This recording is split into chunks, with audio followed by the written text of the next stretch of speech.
أعوذ بالله من الشيطان الرجيم. بسم الله الرحمن الرحيم. اللهم لك الحمد بكل نعمة أنعمت بها علينا، لك الحمد بالإسلام، ولك الحمد بالقرآن، ولك الحمد بالإيمان، ولك الحمد بالأهل والمال والمعافاة، ولك الحمد على ما مننت به علينا من إتمام شهر رمضان وصيامه وتلاوة الكتاب العزيز الذي لا يأتيه الباطل من بين يديه ولا من خلفه، تنزيل من حكيم حميد. الحمد لله رب العالمين، الحمد لله الذي خلق كل شيء فقدره تقديرا، الحمد لله الذي جعل عيدا يعود علينا بعد إكمال الصيام ويتكرر، وأشهد أن لا إله إلا الله وحده لا شريك له، شهادة يأمن من قالها وعمل بمقتضاها يوم الفزع الأكبر. وأشهد أن محمدا عبد الله ورسوله، صاحب المقام المحمود والكوثر، صلى الله عليه وسلم وعلى آله وأصحابه وسلم تسليما كثيرا كثيرا إلى يوم البعث والمحشر. أما بعد، أيها الأحبة في الله، أيها الإخوة في الله، أيتها الأخوات، أيها المسلمون، عيدكم مبارك، وتقبل الله صيامكم وقيامكم وسائر طاعاتكم، هنيئا لكم ما صمتم. Chers frères et sœurs, après avoir remercié Allah subhanahu wa ta'ala, je vous souhaite à l'occasion de cette grande fête Eid Mubarak, et qu'Allah accepte tous nos œuvres, Inch'Allah, les œuvres pieuses bien sûr. Allah qui accepte notre jeûne, Inch'Allah, et Allah qui nous pardonne tous nos péchés, Inch'Allah. فهنيئا لكم ما صمتم وما أفطرتم، وهنيئا لكم ما فرحتم بيوم صومكم ويوم فطركم، هنيئا لكم لإقبالكم على ربكم بالتكبير والتحميد والتهليل. Chers frères et sœurs, vous qui avez jeûné le mois de Ramadan par pure conviction et en attendant la récompense, comme dit le prophète sallam, man sama ramadana imanan wa ihtisaban, conviction et certitude qu'il y aura la récompense. En attendant la récompense, vous qui avez veillé ces nuits par les prières tarawih, les prières nocturnes, par les invocations, par la lecture du Coran, restez sur ce chemin, restez sur cette droiture, parce que le prophète sallam, il a dit à la personne qui lui a posé la question, il a dit: dis je crois en Allah et reste sur le droit chemin. الرسول عليه الصلاة والسلام كي جا عند هذاك الصحابي سقسيه، قال له قل لي في الإسلام قولا، قل لي كلام اللي ما نسقسيش على إنسان آخر. قال له الرسول عليه الصلاة والسلام: قل آمنت بالله ثم استقم. فالإيمان بالله ثم الاستقامة، إن الذين قالوا ربنا الله ثم استقاموا. فها هو الشهر، شهر رمضان، شهر القرآن، شهر الرحمات قد انتهى. فلنحاسب أنفسنا، فلنحاسب أنفسنا جميعا، كل واحد يحاسب روحه، ما خصناش جندارم، كل واحد يدير روحه الحساب تاعه، يدير البيلون تاعه بوحده، ما يسحق حتى واحد، يشوف الإنسان شا قدم في هذا الشهر العظيم. لا كان هذا الإنسان محسن، لا كان هذا الإنسان في الطريق والاستقامة وخدم ما شاء الله، فليحمد الله سبحانه وتعالى، يحمد الله اللي ربي وفقه، خش هذا كله توفيق من عند الله سبحانه وتعالى، وليتمم بخير، ويقعد في هذا الطريق ويزيد، خش هذه من علامات قبول الصيام. ومن كان مفرطا، صار الإنسان اللي كان مفرط واللي كان مضيع في الخير الكبير ما يقلقش من رحمة الله سبحانه، يرجع الله سبحانه وتعالى، فليتدارك بالتوبة، فإن الله يقبل التوبة عن عباده ويعفو عن السيئات. وقل لعبادي الذين أسرفوا على أنفسهم لا تقنطوا من رحمة الله إن الله يغفر الذنوب جميعا. ربي قال لك غير ارجع لي وانا نغفر لك كاع الذنوب. وزيد حاجه واحده اخرى، قال لك هذوك السيئات ردهم لك حسنات، هذوك السيئات ربي يرجعهم حسنات للانسان اللي يتوب الله سبحانه وتعالى توبه نصوحه. فالانسان ما يقنطش من الله سبحانه وتعالى، يرجع. فلا تقنطوا من رحمه الله، خاش ربي قلنا انه لا ييأس من روح الله شكون؟ الا القوم الكافرون. غير ذاك الكافر اللي معمره الشيطان هو اللي يأس، قال لا ربي ما يغفرليش، قال درت بزاف ربي كاع ما يغفرليش. ربي يغفر. ومن كان محسنا او مقصرا للزوج، اللي كان يخدم مزيان وسقم روحه وخدم، ولا كان مقصر في يكمل في الطريق تاع الاحسان، واللي كان مقصر يرجع الله سبحانه وتعالى. ولكن الانسان دائما هذا هو اللي يكون حال تاع المؤمن، يكون على وجل، يكون خايف. خاش حنا صمنا الحمد لله، وصلينا الحمد لله، وقرينا القرآن بفضل الله سبحانه وتعالى، بس ما نعرفوش لا ربي يقبل منا ولا ما قبلش منا. يلق هذا هو يكون الهم تاع الانسان، يلق هذا هو يكون لو سوسي تاع الانسان. كان السلف الصالح رحمهم الله كان كي يكمل شهر رمضان يدعو ربي 6 شهور، 6 شهور من رمضان هم يدعو في الله سبحانه وتعالى يا ربي تقبل منا الصيام. خاش الانسان ما يعرفش حتى يموت، نهار اللي يموت يا ربي ربي يقبل منه ولا ما قبلش منه. فلا الانسان دائما يكون خايف لا ربي ما قبلش منه العمل تاعه. خاش علاه ربي يقولنا في القرآن، يقول الله سبحانه وتعالى إنما يتقبل الله من المتقين، إنما يتقبل الله من المتقين، اللهم اجعلنا من المتقين إن شاء الله. فالإنسان ما يختارش وما يحسبش روحه وصل. مش عيسى ربي وفقك صليت وصمت وقريت القرآن وختمت تحسب راك صايرك وصلت. لا، هادو السلف الصالح، هادو الصحابة رضي الله عنهم، وكانوا يخافوا كما قال الله سبحانه في القرآن والذين يؤتون ما آتوا وقلوبهم وجلة أنهم إلى ربهم راجعون أولئك يسارعون في الخيرات وهم لنا سابقون. ناس تخدم وتجري وخايفين، خايفين لا ربي يرجع لهم العمل تاعهم. عائشة تحيرت رضي الله عنها وسقست الرسول عليه الصلاة والسلام على هذه الآية، قالت له هذوك الناس اللي يخونوا، هذوك الناس اللي يزنوا، هذوك الناس اللي يشربوا الخمر. قال لا يا ابنة الصديق، شوف الرسول عليه الصلاة والسلام ما كانش لا يا ابنة الصديق إنهم قوم أطاعوا الله عز وجل وأحسنوا ويخافون أن ترد عليهم أعمالهم وألا تقبل منهم. هذو الناس خدموا وزيروا رواحهم وخدموا نيشا، ولكن خايفين لا ربي يرد لهم العمل تاعهم ما يقبلهش. الحالة ما راهي سهلة. فالإنسان دائما ينوي الخير ويحسن الظن بالله سبحانه وتعالى. Chers frères et sœurs, faisons-nous notre bilan. Pendant ce mois de Ramadan qu'on a passé, ce mois si merveilleux, qu'avons-nous préparé, qu'avons-nous avancé pour nous-mêmes durant ce mois sacré? Que celui qui était bienfaisant, celui qu'Allah lui a facilité dans la droiture, qui proclame la louange d'Allah, qui remercie Allah subhanahu wa ta'ala, parce que c'est Allah subhanahu wa ta'ala lui a facilité. Et il continue ainsi jusqu'à la fin de sa vie.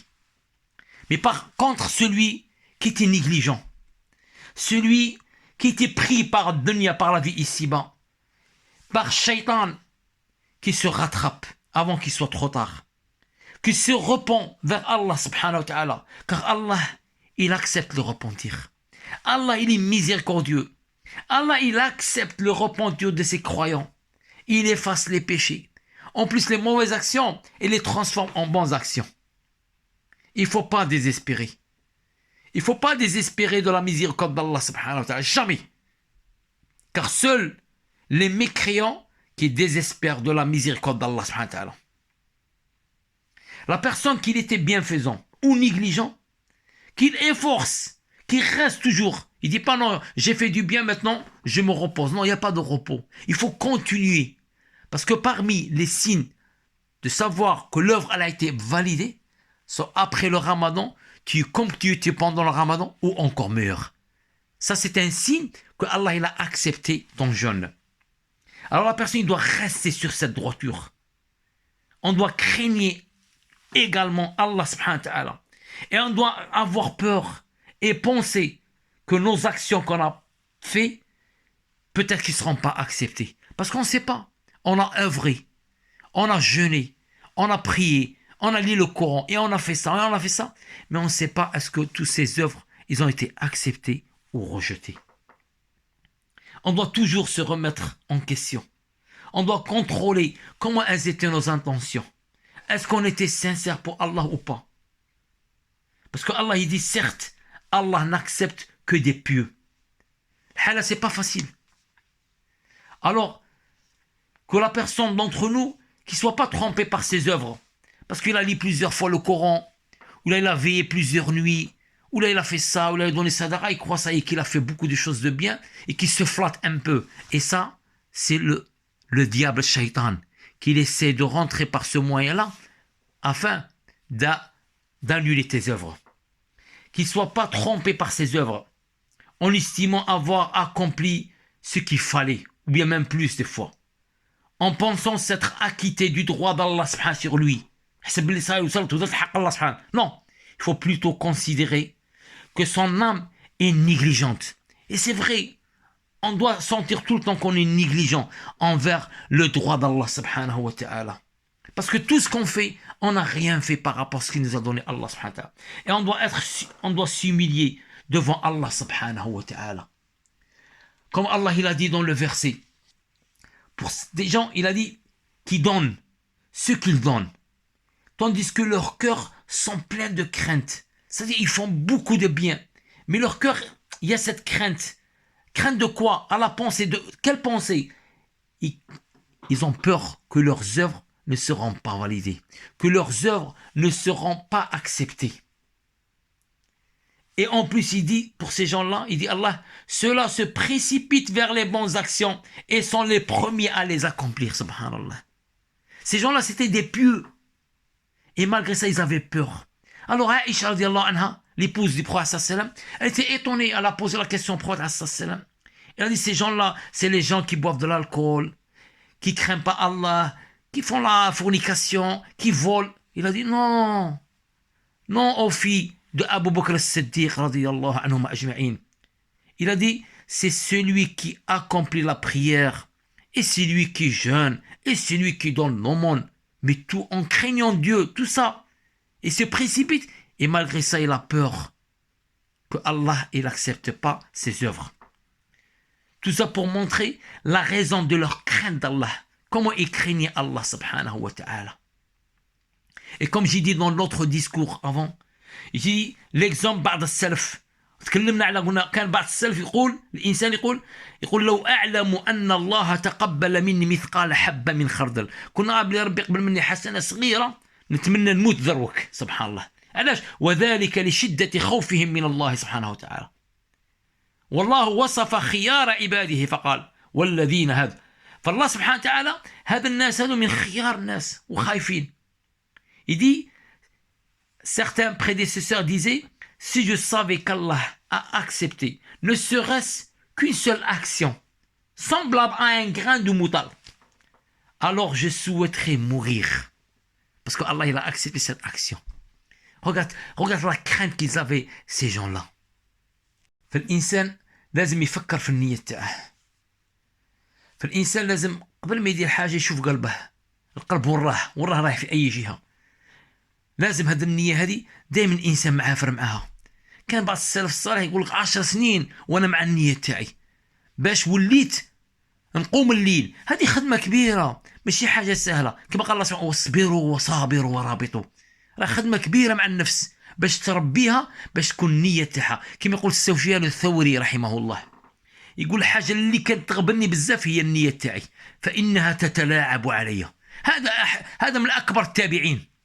يقول النية تاعي كانت تهرب لي تتلاعب عليا دائما معها.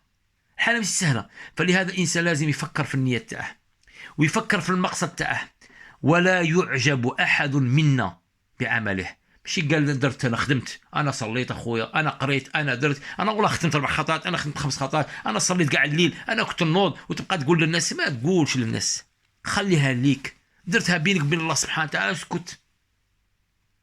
او يظن انه فعل ما يجب يحسب الانسان صاير ادى الحق تاع الله سبحانه وتعالى.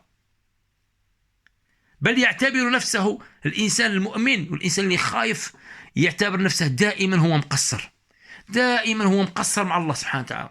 دائما انت ما درتش الخدمه اللي قالها الله سبحانه وتعالى وتنكسر بين يدي ربك سبحانه وتعالى. هذا هو الانسان المؤمن كما قال الله سبحانه وتعالى. كما ربي يوصفهم في الايه اللي ذكرناها والذين يؤتون ما اتوا وقلوبهم وجله انهم الى ربهم راجعون اولئك يسارعون الى الخيرات اولئك يسارعون في الخيرات وهم لها سابقون. فلهذا الانسان لازم لازم يعسن النية تاعه ويدعي الله سبحانه وتعالى باش يوفقه، وهذا كله توفيق من عند الله سبحانه وتعالى. فأيها الأحبة في الله، أيها الإخوة، الإنسان في هذه المناسبة الطيبة اللي هو يوم العيد، إنسان يتفكر اللي ذاق هذه الحلاوة تاع الإيمان. ذقنا هذه الحلاوة الحمد لله، وإن شاء الله ربي يخلينا دائما في هذه الحلاوة تاع الإيمان، في الإيمان، وذوقنا هذا الأنس مع الله سبحانه وتعالى في رمضان. فنتذكر من صلى معنا ومن صام معنا من الأعوام الماضية، من آبائنا وأقربائنا وإخواننا المسلمين. نتفكر هذو الناس اللي صاموا معنا السنين اللي فاتوا، واللي صلوا معنا في المساجد، واللي قرأوا معنا القرآن. وين مشاو هذو الناس اللي هادو رحلوا من هذه الدنيا وما داو معاهم والو من هذه الدنيا؟ شا قدموا الأعمال تاعهم وخلوا موراهم ديور، وخلوا موراهم زوجات، وخلوا موراهم الواطة، وخلوا موراهم دراهم، ما داو معاهم حتى حاجة. فالإنسان لازم ياخذ هذه العبرة ويزين كما زينا رواحنا، نزينوا الباطن تاعنا اللي هو القلوب تاعنا بالتوبة الصالحة، ونتفكروا الإنسان باللي يجي واحد النهار غادي يتلاقى مع الله سبحانه وتعالى، اللي هو يوم الجمع الأكبر. هنا نهار اللي الناس كلشي تخرج من القبر تاعها، هذاك النهار تخرج حافية كرعينهم، ما كاش تقاشير، أقدامهم عارية، أجسامهم شاخصة، أبصارهم كما قال الله سبحانه: يوم يفر المرء من أخيه وأمه وأبيه وصاحبته وبنيه لكل امرئ منهم يومئذ شأن يغنيه. وهذاك اليوم تفرق الصحف، فأما من أوتي كتابه بيمينه، اللهم اجعلنا منهم يا رب، فسوف يحاسب حسابا يسيرا وينقلب إلى أهله مسرورا، وأما من أوتي كتابه وراء ظهره والعياذ بالله فسوف يدعو ثبورا ويصلى سعيرا. فكيف بنا يا عباد الله؟ فكيف بنا بوقوفنا على الصراط؟ وكيف بنا بيوم الله سبحانه لما ينادي ويقول: لمن الملك اليوم؟ والله سبحانه يجاوب: لله الواحد القهار. ورب يقول: أين فلان؟ ورا فلان، ولد فلان، وراه. فالكل شيء خايف وكل شيء ارتعد، فيؤمر بهذا إلى النار وهذا إلى النعيم الأكبر. فلا تغرن هذه الحياة الدنيا، ما نختاروش بهذه الحياة الدنيا، وما يخلوش الشيطان يلعب بينا، فنوجدوا رواحنا لهذا اليوم، لهذا اليوم الكبير. هذا يوم صعيب، هذا اليوم مش سهل. إنسان يوجد روحه كما قال الله سبحانه في القرآن: يوم تقوم الساعة يقسم المجرمون ما لبثوا غير ساعة. سبحان الله، ربي قالنا على هذا المجرم يحلف يقول لنا في هذه الدنيا ما قاعد غير ساعة، ما لبثوا غير ساعة كذلك كانوا يؤفكون. Chers frères et sœurs, combien parmi nous ont quitté, que cela soit un père, une mère, un frère, un ami, un voisin, ils ont tout laissé derrière eux. Ils ont laissé leur famille, leur demeure, leurs biens, leur argent. Qu'est-ce qu'ils ont pris avec eux? Qu'est-ce qu'ils ont pris? Ils n'ont rien pris. Ils ont pris leurs œuvres, que ce soit bien ou mal. Alors on doit se repentir. Et on doit se rappeler le jour du jugement dernier, le jour où Allah rassemble tous les humains. Ce jour-là, personne ne peut parler sans la permission d'Allah. Ce jour où l'homme s'enfuira de son frère, s'enfuira de sa mère, s'enfuira de son père, de son épouse et de ses enfants, les plus proches de lui, car chacun d'eux, ce jour-là, aura son propre cas pour l'occuper. Ce jour-là, il y aura la distribution des livres. Quels livres? Les livres de nos œuvres. Celui qui recevra son livre en sa main droite, sera soumis à un jugement facile. Qu'Allah nous facilite d'être parmi eux, Inch'Allah. Et retournera réjoui auprès de sa famille, content. Mais malheureusement, et un grand malheur à celui qui recevra son livre derrière son dos. Il invoquera la destruction sur lui-même et brûlera dans l'enfer. On doit craindre Allah et on doit regarder ce qu'on a avancé pour demain, pour le rencontre d'Allah subhanahu wa ta'ala.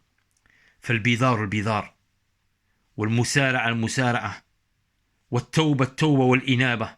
الله الله بالثبات، الله الله بالثبات حتى الممات. اللهم إننا عبادك نرجو ثوابك ونخاف عذابك، اللهم حقق لنا ما نرجو.